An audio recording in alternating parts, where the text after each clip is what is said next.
New Relight opticals and computerised I clinic. हमारे यहाँ Sarojini hospital के आई स्पेशलिस्ट डॉक्टर अवेलेबल। अपनी आंखों का मुफ्त मुआयना करवाइए। जी हाँ। अस्सलाम वालेकुम नाजरीन, 7H न्यूज सच को रखे आपके आगे। कांग्रेस के एक मिनिस्टर पोंगुल रेड्डी श्रीनिवास रेड्डी के बेटे पर ऐसा इल्जाम लगाया गया है कि उनका बेटा जो आगवा कंस्ट्रक्शन चलाता है गच्चीबौली पुलिस स्टेशन हुदूद के इलाके में, एक खातून ने कंप्लेंट दिया गच्चीबौली पुलिस स्टेशन में। वहां के SHO को, जिनका नाम हबीबुल्लाह खान है, इन्हें यह कंप्लेंट दिया कि इनका प्लाट कब्जा हो रहा है।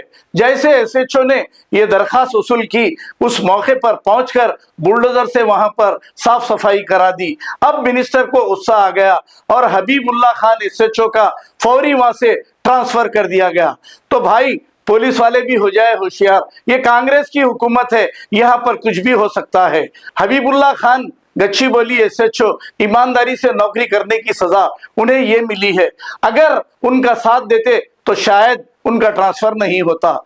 अब इसकी तहकीकात चल रही है, शायद इस केस को दबा दिया जाता है या फिर ये इल्जाम सही साबित पुलिस कर सकती है या नहीं, लेकिन फिलवक्त तो उनका ट्रांसफर कर दिया गया है।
New Relight opticals and computerised I clinic. हमारे यहाँ सरोजनी हॉस्पिटल के आई स्पेशलिस्ट डॉक्टर अवेलेबल। अपनी आंखों का मुफ्त मुआयना करवाइए। जी हाँ। Sunglasses 99 onward, any number glasses from 250 onward, contact lenses any colour ₹99 onward. जो हजरात 60 साल की उम्र से ज्यादा है, हज और उम्रा जाना चाहते हैं, उनके लिए बिल्कुल free number glasses, free home delivery और free eye checkup. New relight optical, Talab Katta, main road, opposite to Baba Bahauddin दरगाह। मोबाइल 9848392127। खबर है शहर की, खबर है गाँव की, खबर है सारी दुनिया की। 7H न्यूज पसंद आए तो लाइक कीजिए, शेयर कीजिए और सब्सक्राइब करना ना भूलें। 7H news.